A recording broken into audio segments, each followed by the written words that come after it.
Bienvenue à tous pour ce nouveau numéro d'International, un numéro exceptionnel ici au Caire en Égypte où nous reçoit le secrétaire général de la Ligue arabe, M. Amr Moussa. Bonjour et merci de nous recevoir chez vous à la Ligue arabe, M. Amr Moussa, bonjour. Bonjour. Alors, pour vous interroger avec moi, Bruno Darou de Radio France Internationale. Bonjour. Et bonjour. Sophie Chiab du journal Le Monde. Bonjour. Bonjour. Alors, c'est doublement intéressant de vous rencontrer aujourd'hui au Caire. La Ligue arabe, c'est 22 pays, parmi lesquels l'Égypte, la Tunisie, la Libye, le Yémen, Bahreïn, tous des pays qui sont au cœur des événements qui se déroulent en ce moment dans le monde arabe. Et puis, vous êtes égyptien, pour ceux qui ne le sauraient pas, ancien ministre des Affaires étrangères et peut-être futur président égyptien. L'avenir nous le dira si vous vous présentez et si les Égyptiens vous font confiance. Alors, avant de faire avec vous un tour d'horizon de la situation dans le monde arabe et aussi, bien sûr, en Égypte, un rappel de votre carrière politique avec Guillaume Couder. Réunion d'urgence mercredi dernier au siège de la Ligue arabe. Au centre des discussions, la situation en Libye. C'est le secrétaire général de l'organisation, Amr Moussa, à gauche sur ces images, qui préside la réunion pour la dernière fois. Amr Moussa devrait quitter ses fonctions d'ici mai prochain. Avant de partir, il répète inlassablement son message. Les peuples arabes aujourd'hui demandent un futur différent. Ils ne veulent plus être traités comme autrefois. La vérité, c'est que cela ne peut se réaliser que par la démocratie et les réformes.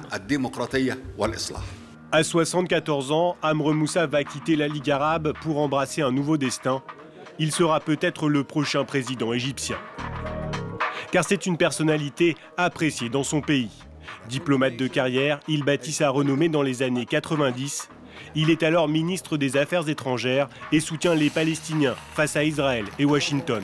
Il dénonce sans relâche la colonisation et la répression en Cisjordanie ou à Gaza. Mais le président Moubarak aurait vu d'un mauvais œil la popularité de son ministre.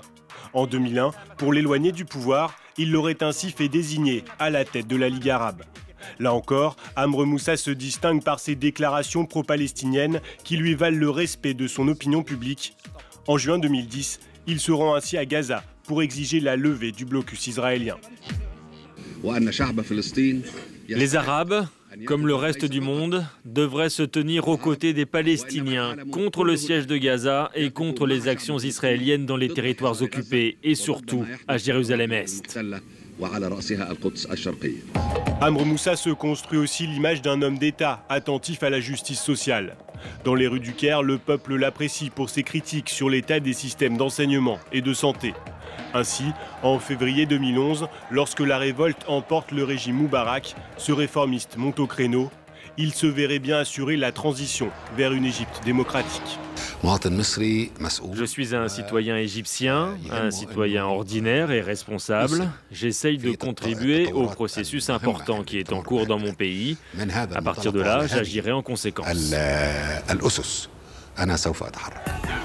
En clair, Amr Moussa envisage d'être candidat pour la prochaine présidentielle. Face à lui, les autres personnalités de l'opposition semblent moins crédibles. Ainsi, Mohamed El Baradei, le prix Nobel de la paix, reste peu connu des Égyptiens. Le secrétaire de la Ligue arabe, lui, est apprécié du peuple et respecté par les Occidentaux. Pour de nombreux analystes, il est le mieux placé pour prendre la suite du Raïs. Commençons, si vous le voulez bien, monsieur le secrétaire général, par la situation en Libye. Où des combats meurtriers ont cours encore en ce moment. La situation en Libye, je cite la Ligue arabe, est catastrophique. C'est ce que la Ligue arabe a déclaré il y a quelques jours. Il y a sans doute des milliers de morts, on ne sait pas le chiffre exact. Est-ce que vous, aujourd'hui, vous parleriez en Libye de guerre civile ?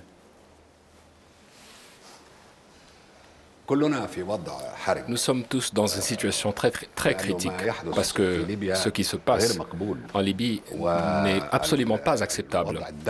Et cette situation sanglante est en ascension selon les nouvelles qui nous parviennent.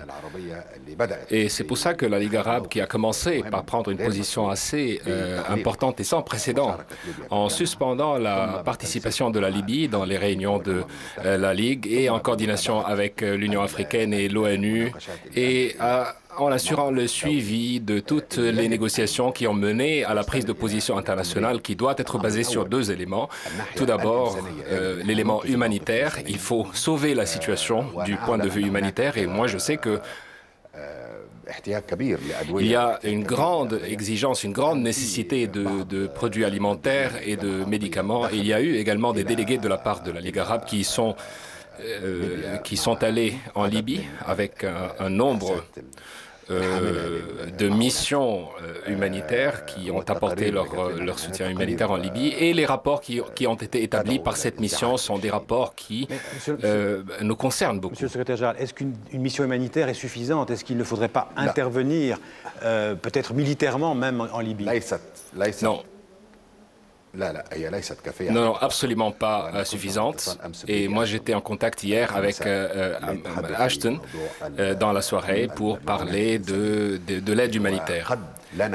Et peut-être cette aide humanitaire sera très difficile à faire entrer dans le pays. Mais ce qui est encore plus dangereux maintenant, c'est l'attaque sanglante, cette répression, cette attaque violente contre un nombre de villes libyennes. Et c'est ce qui doit s'arrêter tout de suite. Et nous sommes maintenant en contact avec le Conseil de sécurité et de paix de l'Union africaine, mais aussi avec l'ONU. Et hier, j'ai parlé moi-même au téléphone avec le secrétaire général de l'ONU et aussi bien avec l'Union européenne. Nous essayons de faire face à cette situation autant que possible et aussitôt que possible. Bruno Darroux. Mais Monsieur Amer Moussa, en fait, quels sont vos moyens pour arrêter cette contre-offensive des forces pro-Kadhafi? Effectivement, les dernières nouvelles montrent que plusieurs villes seraient reprises ou seraient sur le point d'être reprises. Évidemment, tout ça n'est pas très clair. On parle des villes de Zawiya, de Tobrouk, de Misrata. Est-ce que, pour reprendre la question de Xavier, on peut parler vraiment de guerre civile ou alors est-ce que c'est un régime autoritaire qui, à l'aide de mercenaires, cherche à sauver sa peau? Nous sommes effectivement devant une presque guerre civile. C'est une guerre civile plus ou moins. Et maintenant, les essais de récupérer les villes et cette révolte dans les villes et dans les différentes tribus et leur répression de la part du régime ou les tentatives de les contourner, ceci amène la Libye peu à peu vers la guerre civile. Et lors de notre dernière réunion des ministres des Affaires étrangères, nous avons parlé en fait des tirs aériens et des moyens de mettre un terme à ces raids aériens via une décision, une résolution au sommet par nous-mêmes ou par d'autres parties prenantes. Et jusqu'à maintenant, le Conseil de sécurité n'a pas pris une décision finale, mais il faut précipiter les pas vers la prise de mesures qui peuvent effectivement mettre un terme à ce qui se passe en Libye actuellement. Sophie Chiab. Est-ce que le fait que hier, les opposants à Benghazi ont constitué un conseil qui se dit représentatif du peuple libyen et qui demande à être connu et qui peut demander une intervention, cela devrait vous aider à intervenir? Il est clair que le peuple libyen, maintenant, est en révolte et qu'il fait face d'une répression et de punitions collectives très graves. C'est pour ça qu'il faut prendre une mesure internationale émanant de l'ONU. Et la Ligue arabe a pris position déjà, soit vis-à-vis de l'arrêt de tout traitement avec une politique libyenne de cette sorte, soit en respectant toutes mesures prises sous le chapitre 7 de l'ONU. Nous sommes tout à fait prêts à coopérer pour sauver la situation en Libye. C'est pour ça, comme je vous avais dit, j'ai hier eu des appels avec Lady Ashton, avec l'ONU aussi, et je pense que le président de l'Union africaine et moi-même aurons un contact par téléphone pendant cette journée même pour essayer de trouver une mesure collective pour arrêter la dégradation de la situation en Libye qui est tout à fait inacceptable, soit par l'opinion publique régionale ou internationale. Monsieur le secrétaire général, est-ce que ça suffira, ces contacts diplomatiques? Est-ce qu'ils suffiront? Je parlais tout à l'heure d'une intervention militaire. Est-ce que vous, en tant que patron de la Ligue arabe, vous seriez favorable un jour, prochainement, à une intervention militaire en Libye? Ceci a été mis sur la table, a été discuté lors de la réunion des ministres des Affaires étrangères de la Ligue arabe dernièrement. Et nous nous sommes mis d'accord à ce que les concertations doivent continuer sur cet élément. Si la situation l'exige, et ceci sera clair bien sûr pendant notre contact avec l'Union européenne et l'ONU, ce n'est pas seulement des contacts pour analyser la situation, mais pour voir quelles sont les mesures, quelle est l'étape à prendre par tout le monde, soit l'Union européenne, soit l'Union africaine, soit l'ONU, soit la Ligue arabe. Maintenant, là, nous parlons de l'étape qu'il faut prendre maintenant, parce que les pays arabes, à eux seuls, ils ne peuvent pas faire ça. Les pays africains également ne peuvent pas faire ça tout seuls. Les pays européens se consultent, se concertent entre eux. Mais il faut que tout le monde soit conscient que la situation est grave et qu'il faut que le traitement de cette situation soit différent. Tel est donc le thème des concertations qu'on a eu lieu hier et aujourd'hui. Et le feu vert de l'ONU?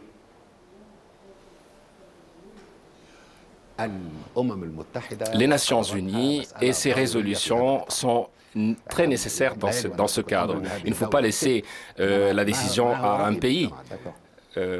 Mais quelle est l'opinion de la communauté internationale? Il faut que la communauté internationale soit participante et il faut mettre à part les intérêts d'un pays ou d'un autre. Ce n'est pas vraiment pour le pétrole, il faut que ce soit clair. Il faut que l'action soit très claire et qu'il faut qu'elle vise le sauvetage du peuple libyen. Bruno Darro. Alors, le régime Kadhafi, le colonel Kadhafi dit, en fait, tout ça, finalement, c'est un complot de l'étranger. Il dit, en gros, c'est moi ou le chaos, c'est moi ou Al-Qaïda. Est-ce que ces affirmations, selon vous, sont crédibles? Je pense que le monde arabe, actuellement, est en train d'avoir ou de subir un changement radical. Et ceci ne fait pas de différence entre la Libye et les autres, la Tunisie, l'Égypte, ce qui se passe à l'Orient du monde arabe ou à l'Occident. Ce sont des situations tout à fait nouvelles, des événements tout à fait nouveaux. Et l'accusation que tout vient de l'étranger n'est plus crédible. Certes, il y a des raisons qui peuvent être originaires de l'étranger, mais l'essentiel, c'est la situation interne et le sentiment du citoyen à l'intérieur qu'il subit une injustice, qu'il n'est pas satisfait, qu'il aspire à un avenir meilleur. Telle était la situation en Égypte, en Tunisie, en Libye, au Yémen, un peu partout dans le monde arabe. Nous sommes dans une phase de changement. Et le prétexte selon lequel il s'agit d'un complot, je suis complètement en désaccord. C'est une révolution de peuple contre une réalité qui ne les convainc pas. Donc, si chaque leader, chaque dirigeant a la clarté de vision pour voir que la situation a changé, qu'il faut changer de stratégie aussi, ce serait une bonne chose à faire. Libye, il y a eu donc beaucoup de morts, beaucoup d'exactions commises par les forces pro-Kadhafi. Jusqu'à présent, ce sont les événements les plus sanglants et les plus meurtriers, plus qu'en Tunisie, plus qu'en Égypte. Est-ce que selon vous, le colonel Kadhafi et ses fils devront-ils répondre de leurs actes devant la Cour pénale internationale?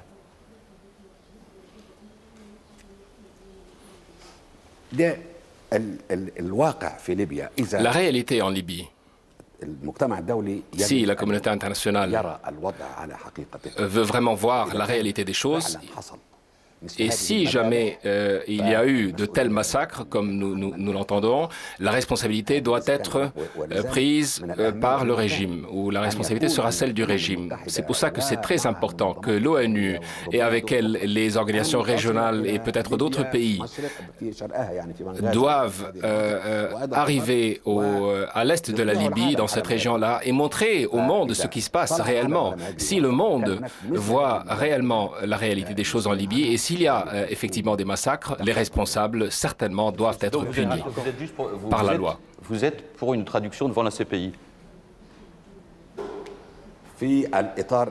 Dans le cadre, dans le contexte que j'évoque ici, l'image doit être claire devant l'ONU et devant la communauté internationale. Ce qui s'est passé doit être vérifié. Si Effectivement, nous voyons des images, ça et là, et certainement il y a eu des tueries. Mais si ça s'avère correct, il faut que le responsable soit traduit en justice, sans doute. Monsieur le secrétaire général, vous connaissez bien le colonel Kadhafi, vous l'avez côtoyé pendant de longues années. Jusqu'où est-il capable d'aller? Il peut se suicider, jusqu'où va-t-il aller? Est-il capable de quoi?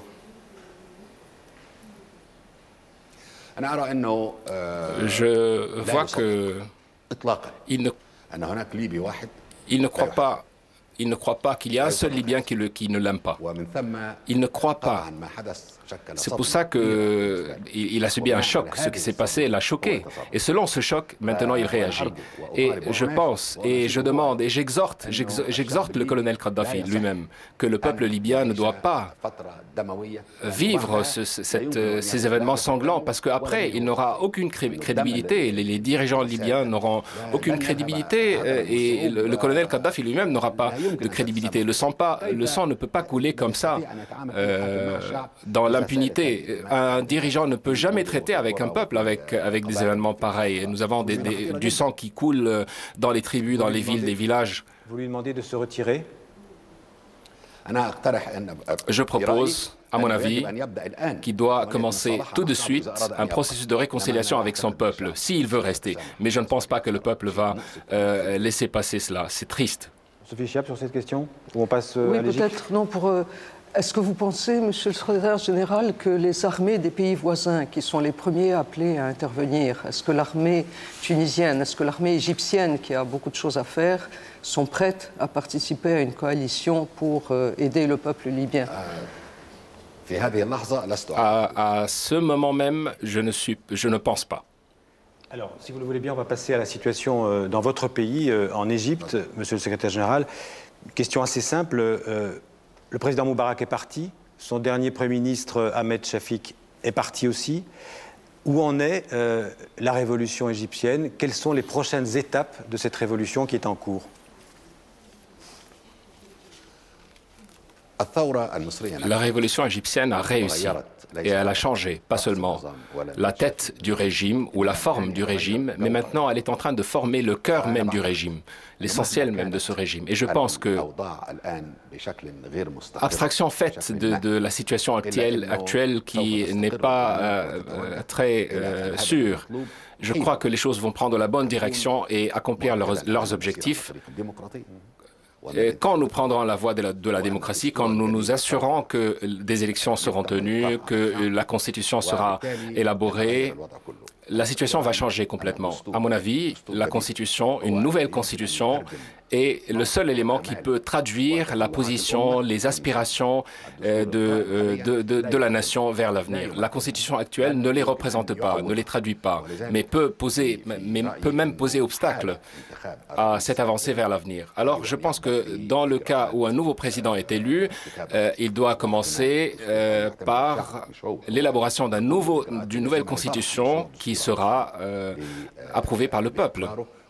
Lui, il va faire formuler le projet de constitution et le peuple va accepter ou non. Et telle sera donc la constitution démocratique qui accompagnera le travail de la nation dans le XXIe siècle et traitera de toutes les lacunes dans l'ancienne constitution. Je crois que telle est l'étape principale vers l'avenir. Une dernière question avant la pause, Bruno Darroux. Oui, alors, Monsieur Amer Moussa, nous ne sommes pas encore là, nous sommes encore dans la transition. Est-ce que vous pensez, comme l'opposant Mohamed El Baradei et un autre opposant, que les civils, pendant cette période de transition, doivent partager le pouvoir avec l'armée ou que c'est à l'armée égyptienne seule de mener cette transition à bien?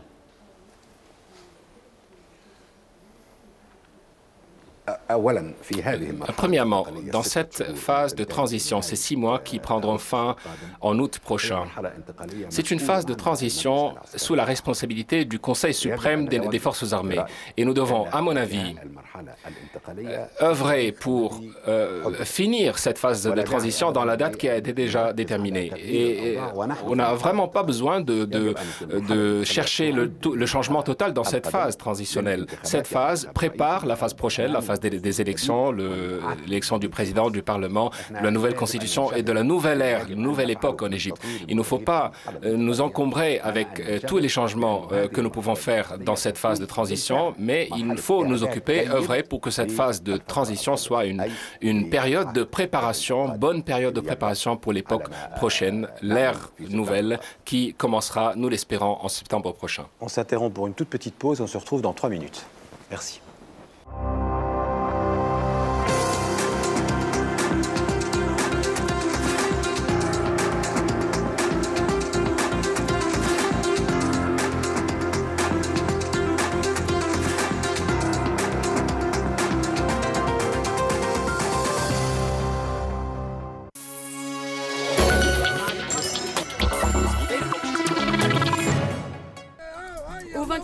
L'insurrection en Libye, le régime tente de reprendre la main alors que les insurgés visent Sirte, la ville natale du guide.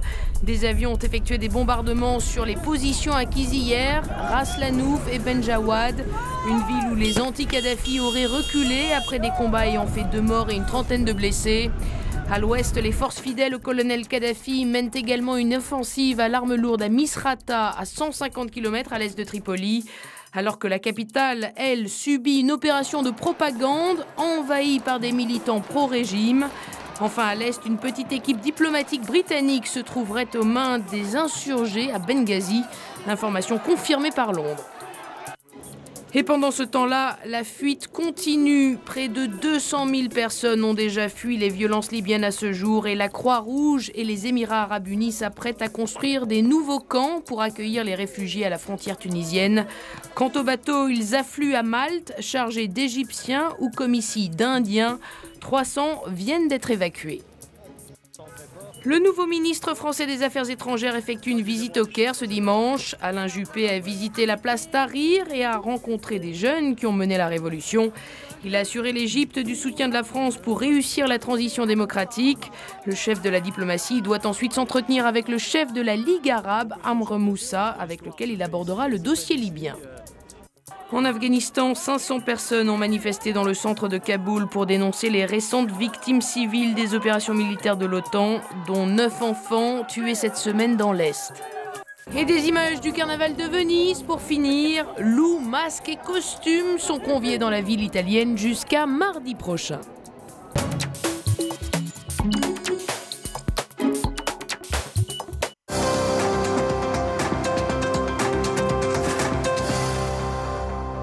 Deuxième partie de notre émission internationale ici au Caire, en Égypte, avec le secrétaire général de la Ligue arabe, Amr Moussa. Alors, on parlait de l'échéancier, du calendrier de ce qui allait se passer en Égypte dans les prochains mois.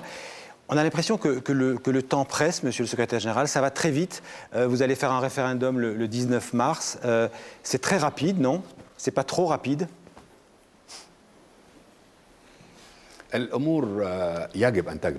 Les choses doivent se dérouler assez rapidement vers les élections et l'état civil. Mais peut-être il faut se mettre d'accord que rapidité est un peu exagérée. Il faut avoir une vitesse assez raisonnable, pas trop vite quand même.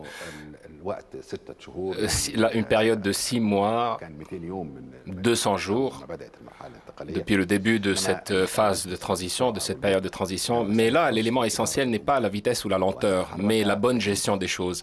Et qu'il faut agir sagement, avec beaucoup d'expérience et selon un plan qui nous amènera aux objectifs voulus à la fin de cette période de transition. Mais demander au peuple de se prononcer par référendum sur des amendements à la Constitution en 15 jours, est-ce que ce n'est pas trop rapide ?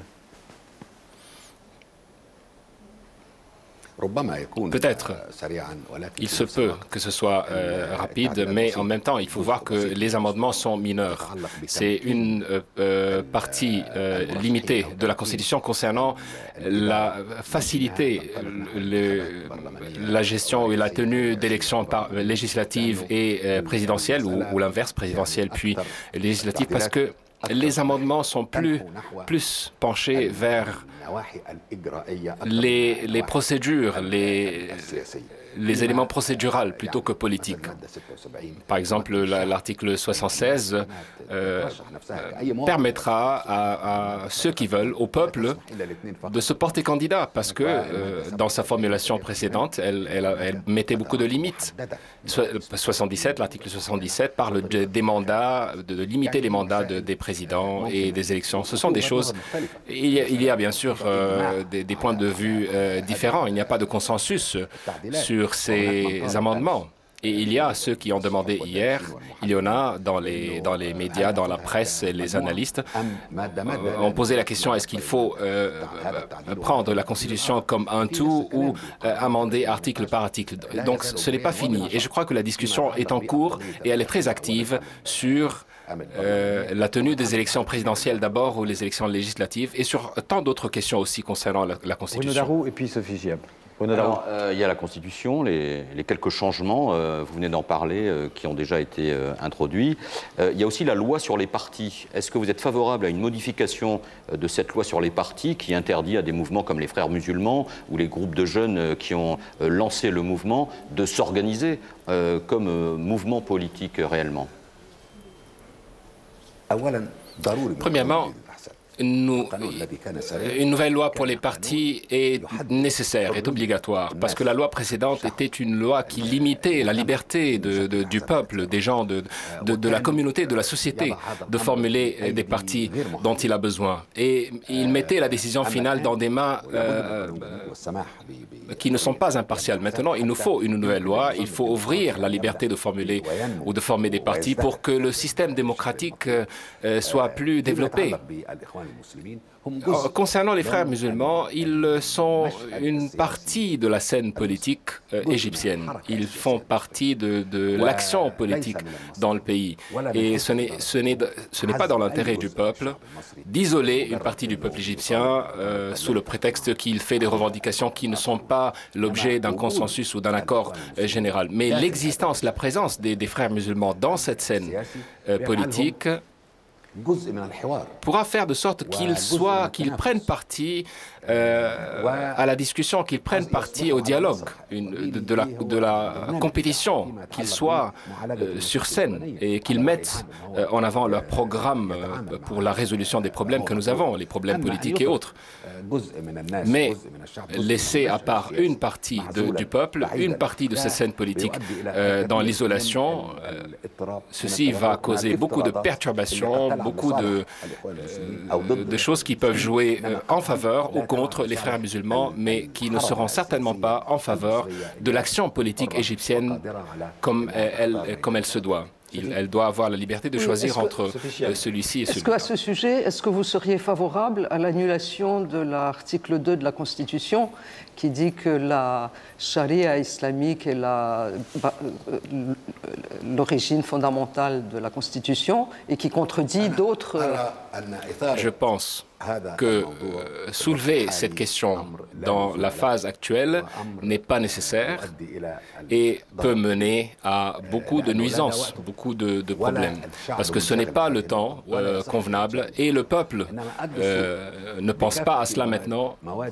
Mais la Constitution, avec tous ces articles fondamentaux et les autres articles aussi, doit faire l'objet d'une discussion sérieuse par une commission juridique constitutionnelle élue par le peuple pour décider quelle est la ligne, quelle est la voie que nous allons prendre, quelle est la vision, quelle est la base philosophique de cette Constitution, refléter le consensus de la société. Et moi, je pense que la société peut avoir beaucoup de choses en accord ou en consensus et qu'aucune partie ne pourra imposer sa vision en isolation avec les autres. Mais ceci doit être fait par une commission constitutionnelle élue par le peuple. Et il ne faut pas, dans la phase actuelle, de précipiter les choses et de soulever des questions qui peuvent nous amener à des problèmes. À vous entendre, Monsieur le Secrétaire général, que ce soit en Égypte d'ailleurs ou dans d'autres pays du monde arabe, la menace d'un islamisme radical est quelque chose qui vous semble avoir été exagéré par le monde occidental? On a grossi cette menace pendant des décennies ou est-elle réelle?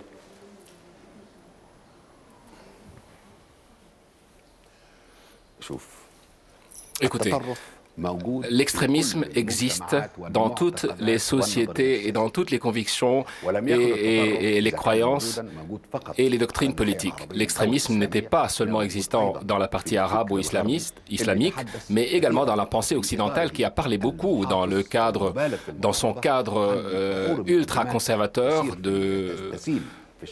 du sang qui coule qui doit couler dans les Moyen-Orient pour réaliser des intérêts politiques. Et moi, je ne vais pas négliger cet aspect. Il ne faut pas pousser les choses pour réaliser ou prédire une confrontation entre les civilisations. Ceci n'est pas sain et n'est pas juste.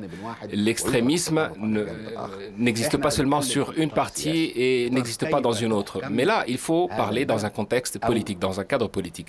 Comment juger, comment contenir un pays ou comment diriger un pays. Ceci doit être fait à travers le consensus et pas à travers l'extrémisme.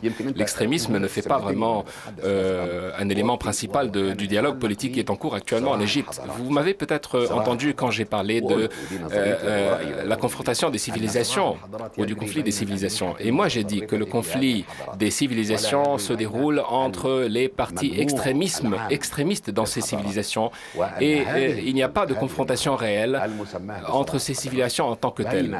Et que ce conflit de civilisation entre les extrémistes des différentes parties doit prendre un terme. Nous sommes en train de reconstruire cette région du monde, reconstruire ces pays. Et les opinions et les points de vue extrémistes ne sont plus nécessaires actuellement. Ce qui veut dire brièvement que l'Occident doit changer aussi sa vision qu'il a du monde arabe. Certainement. Et pas seulement ça. Nous aussi, dans le monde arabe, et ici en Égypte, nous avons pris la responsabilité de changer le point de vue de l'Occident vers nous.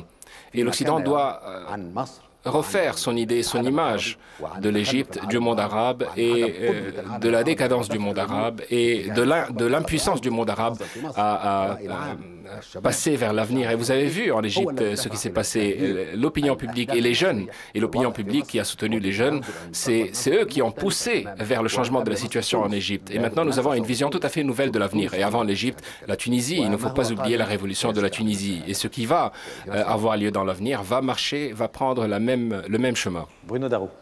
Alors, l'Occident, vous en parliez à l'instant, la France fait partie de l'Occident. Vous avez rencontré ce dimanche le nouveau ministre français des Affaires étrangères, Alain Juppé. Qu'est-ce que vous pensez de l'attitude, notamment de la diplomatie française, vis-à-vis des événements dans le monde arabe, en Tunisie et bien sûr en Égypte? Elle a été très critiquée en France, comme vous le savez. Hein.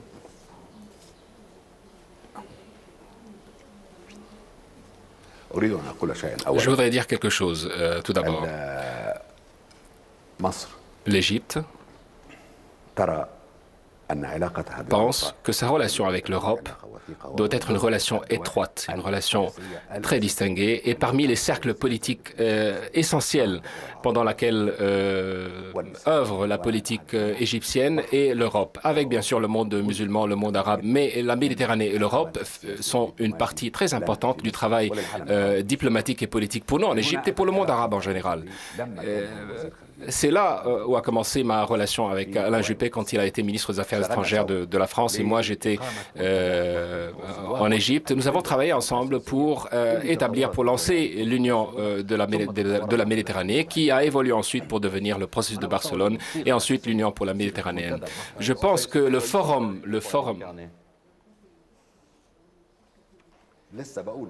et là, j'allais vous dire que la formulation la plus réussite était le forum du Méditerranée. Et après, on a eu Barcelone. Barcelone était très prometteuse, mais elle n'a pas pu traiter les différents paniers. Il y avait un panier économique, un panier politique, un panier sécuritaire. Par exemple, Barcelone, et c'est une critique à Barcelone venant de quelqu'un qui a participé à parrainer Barcelone. Moi et quatre autres personnes, nous étions les parrains de Barcelone, mais nous n'avons pas pu investir comme il le faut, exploiter comme il le faut le panier culturel. Et là, c'était une grave erreur. Parce que là, nous avons commencé au même temps où cette idée de conflit de civilisation ou de guerre des civilisations mondialisation étaient sur scène. Mais là, nous avons commencé par le Forum de la Méditerranée sur des présomptions, plutôt théoriques que pratiques. Comment contourner la cause palestinienne ou d'autres sujets. C'est pour ça que ceci a fini dans une impasse. Quel jugement portez-vous sur l'action aujourd'hui, le jugement ou les attitudes des diplomaties occidentales et notamment de la diplomatie française vis-à-vis de ce qui se passe aujourd'hui, maintenant, dans le monde arabe et en Égypte? On peut dire que ces diplomaties ont mis du temps à comprendre ce qui se passait dans vos pays. Oui, mais ils ont pris beaucoup de temps, et peut-être ils ont eu des hésitations ou d'incompréhension pour quelques diplomaties occidentales. Et ils avaient pensé au tout premier abord que les régimes vont avoir le dessus avec les moyens de répression qu'ils ont. Vous n'avez pas eu une bonne analyse de la puissance du peuple et de l'opinion publique. Mais maintenant, vous êtes conscient qu'il y a une révolution réelle, qu'il y a un changement réel et radical. Et là, je vois que vous devez être préparé à avoir une nouvelle compréhension du monde arabe, une nouvelle compréhension de l'Égypte et de son rôle qui revient peu à peu sur scène actuellement, et une bonne compréhension de la relation économique et autres, et ce qu'elle doit devenir, et du soutien que nécessitera ou qu'exigera cette relation économique dans l'avenir. Comment est-ce que la jeunesse égyptienne a compris ces hésitations de la diplomatie française et européenne? D'ailleurs, on peut élargir à l'Europe. Est-ce que finalement, ça ne va pas nuire terriblement à l'image de la France dans votre pays et dans le monde arabe, et au-delà de l'image, aux intérêts de la France en Égypte et dans le monde arabe? Le mot ou le terme ou l'expression ternir l'image de la France est assez forte. Je ne pense pas que cette expression soit... je crois que l'image de la France n'a pas été ternie. Mais il y a beaucoup de points d'interrogation.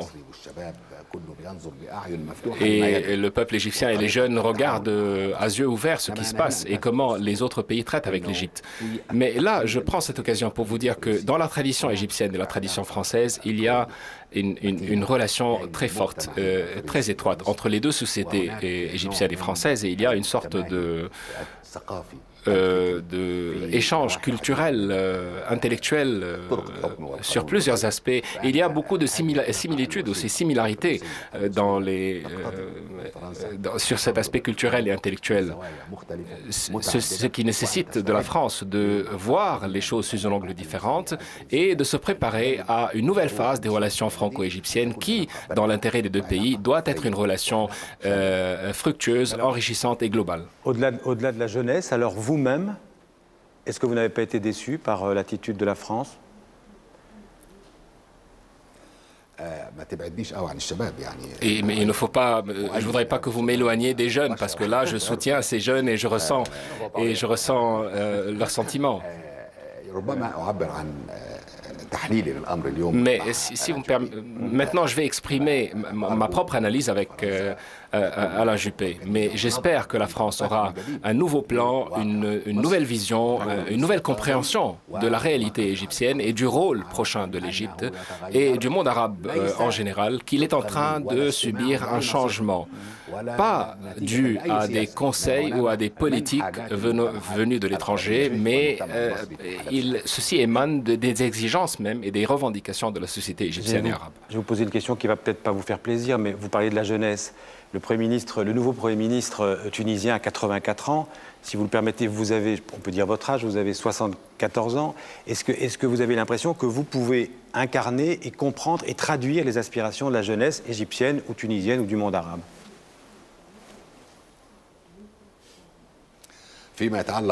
En ce qui concerne la représentation des espoirs du peuple égyptien et arabe, je pense que tout citoyen honnête et responsable et expérimenté, peu importe son âge, peut représenter et exprimer ses espoirs. Parce que le citoyen égyptien, par exemple ici en Égypte, le citoyen sait exactement où nous étions et quelles sont les erreurs ou quelle était l'ampleur de l'erreur de suivre des politiques particulières qui ont mené à la situation actuelle. Mais maintenant, les portes de l'espoir sont ouvertes. sont ouvertes. Et l'espoir n'est pas limité à un âge. Et la foi en l'Égypte et en son rôle n'a pas besoin d'un âge particulier. Mais bien sûr, nous avons besoin de l'expérience aux côtés de la jeunesse.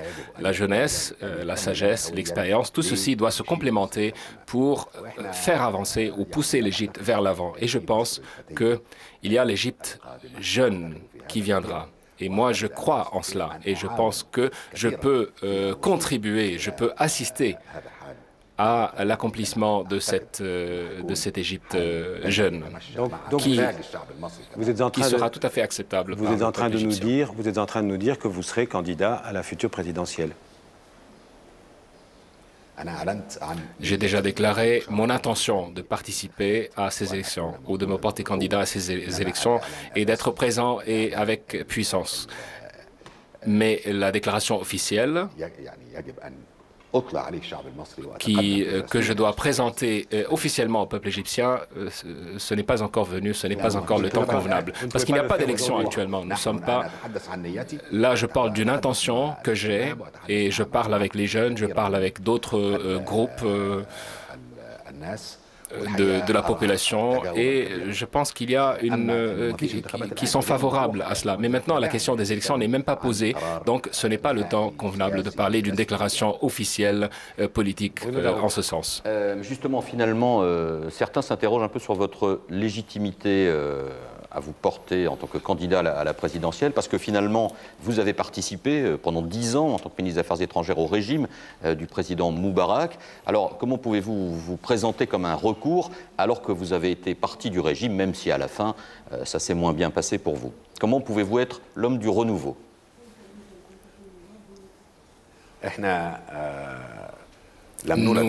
Nous ne sommes pas nés hier. Certainement, nous avons eu beaucoup d'activités, une grande expérience. Nous avons beaucoup travaillé dans le cadre de notre service à la société. Et quand j'étais ministre des Affaires étrangères, j'étais ministre des Affaires étrangères de l'Égypte, exprimant la politique égyptienne et exprimant la volonté du peuple égyptien. Et c'est peut-être la raison derrière laquelle j'ai quitté le ministère des Affaires étrangères. Donc la question n'est pas si j'ai travaillé dans les années 90. Tout le monde a travaillé avec le régime, mais ce sont les positions qui comptent et la performance, bien sûr. Mais ces critiques peuvent être justifiées, mais moi, personnellement, je pense que le jugement doit être fait sur la performance et sur la politique, sous toutes les circonstances. Et bien sûr, c'était très clair qu'il y a eu beaucoup de contradictions, de tiraillements entre le ministère des Affaires étrangères et les autres. Et c'est pour ça que ceci a pris terme par le ministre des Affaires étrangères qui a quitté son poste. Mais alors, aujourd'hui, visiblement, vous êtes assez populaire, voire très populaire dans la société égyptienne. Mais finalement, quelles sont vos forces politiques? Parce que se déclarer candidat à l'élection présidentielle, c'est une chose, mais c'est quand même mieux d'avoir une organisation politique avec qui travailler. Alors c'est justement ces jeunes, ces groupes de jeunes avec qui vous entendez faire le contact pour vous soutenir? Je suis en communication, en contact permanent avec les jeunes des révolutions, mais je suis indépendant vis-à-vis des partis. Mais nous allons œuvrer pour formuler un front à partir de ces différents groupements politiques. Peut-être d'autres partis politiques voudront nous joindre pour soutenir un tel candidat ou un autre. Nous devons parler dans ce contexte-là. Moi, en tant que candidat, je suis indépendant, mais je suis soutenu par le peuple et je comprends que la révolution du 25 janvier aura ses conséquences, sa philosophie et ses nouvelles grandes lignes avec lesquelles je serai complètement en conformité. J'aimerais revenir sur le calendrier, parce que vous dites que vous voulez travailler avec les jeunes, la place Tahrir, mais toutes les demandes de la place Tahrir, c'est de changer le calendrier, c'est de ne sans doute pas faire le référendum le 19, c'est de faire un conseil présidentiel, pour lequel j'ai compris que vous n'êtes pas d'accord, c'est de faire une élection présidentielle avant les législatives et pas avant un an, alors que vous voulez que tout soit fini dans 6 mois. Comment vous allez vous mettre d'accord avec la rue arabe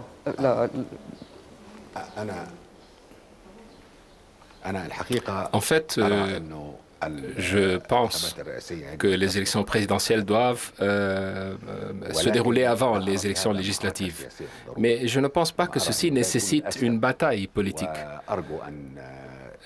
Je pense que nous allons poursuivre les discussions, j'espère que nous allons poursuivre les discussions sur cette question jusqu'à la date du référendum. Peut-être le référendum le 19 est trop près, ne donnera pas vraiment une bonne chance pour les discussions, mais je sais que les 3-4 prochaines journées, je vais participer dans ce débat portant sur la question est-ce que les élections présidentielles d'abord ou les législatives d'abord. Mais en ce qui concerne le Conseil présidentiel, cette question n'a pas été mise sur la table. Peut-être elle est dans l'atmosphère politique générale, mais ceci peut constituer une bonne idée. Je ne suis pas en contradiction, en désaccord.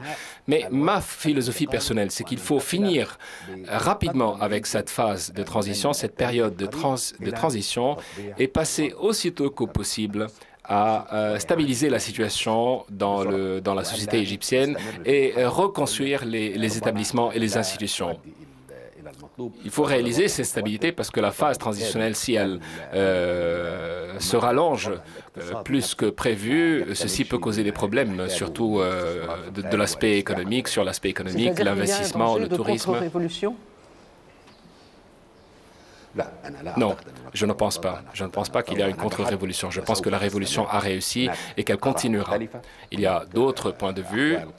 Il y a des critiques qui peuvent être avancées, mais la révolution a réussi. Et je ne pense absolument pas qu'elle pourra être battue ou contournée. Non, je ne pense pas. Je ne pense pas que ce sera le cas. Deux questions brèves. Est-ce qu'il faut libérer les manifestants qui ont été arrêtés ces dernières semaines? Il y en a encore beaucoup en prison. Est-ce que vous êtes favorable à leur libération?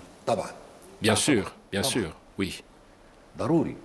Oui, c'est nécessaire, c'est obligatoire, parce que les manifestations, l'expression de l'opinion n'est pas un crime, mais ceux qui ont été arrêtés lors d'actes violents en essayant de se battre avec les manifestants, ceux-ci doivent être traduits en justice, mais l'expression de votre point de vue, ce n'est pas un crime. Une deuxième question, peut-être un peu plus longue. Vous avez parlé tout à l'heure du sort du colonel Kadhafi. Est-ce qu'en Égypte, le président Moubarak devrait aussi être, d'une manière ou d'une autre, traduit en justice?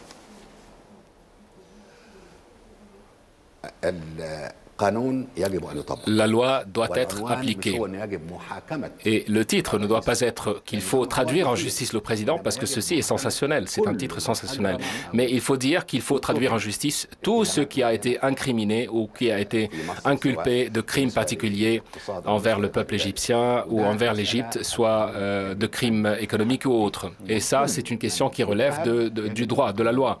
Et tout ce qui a été incriminé ou inculpé, la loi doit avoir le dessus sur son cas. Mais il ne faut pas avoir des titres sensationnels qui provoquent les gens. Il faut commencer avec un bon esprit, comme nous avons vu dans les manifestations. Mais de transformer cette révolution en accusation, ceci peut perturber la société. Ceci ne veut certainement pas dire que celui qui a été inculpé de crime ou perpétré un crime particulier et qui est accusé par le procureur général en personne doit être traduit en justice. Vous êtes candidat, faisons un peu de politique fiction. Dans l'hypothèse où vous seriez élu président de l'Égypte, vous êtes considéré comme l'homme capable de dire non à Israël pour vos positions passées.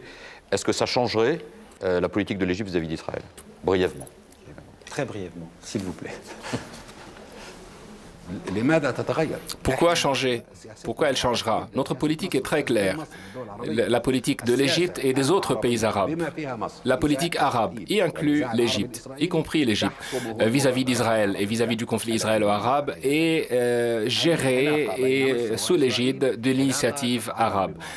La relation entre l'Égypte et Israël fait l'objet d'une convention ou d'un traité qui est respecté. Voilà. Ce sera le mot de la fin. Il me reste à vous remercier d'avoir participé à cette émission. Le temps passe très vite. Merci beaucoup d'avoir répondu à nos questions en toute franchise. Je signale simplement à nos auditeurs et à nos téléspectateurs que cette émission a été enregistrée donc ce dimanche matin au Caire, donc comme vous l'aurez vu. Merci encore, M. Amr Moussa. Merci à tous les deux. Merci beaucoup. Merci à vous. Vous parlez français, on le sait. Merci. Et puis à la semaine prochaine. À la semaine prochaine pour un nouveau numéro d'International. Au revoir.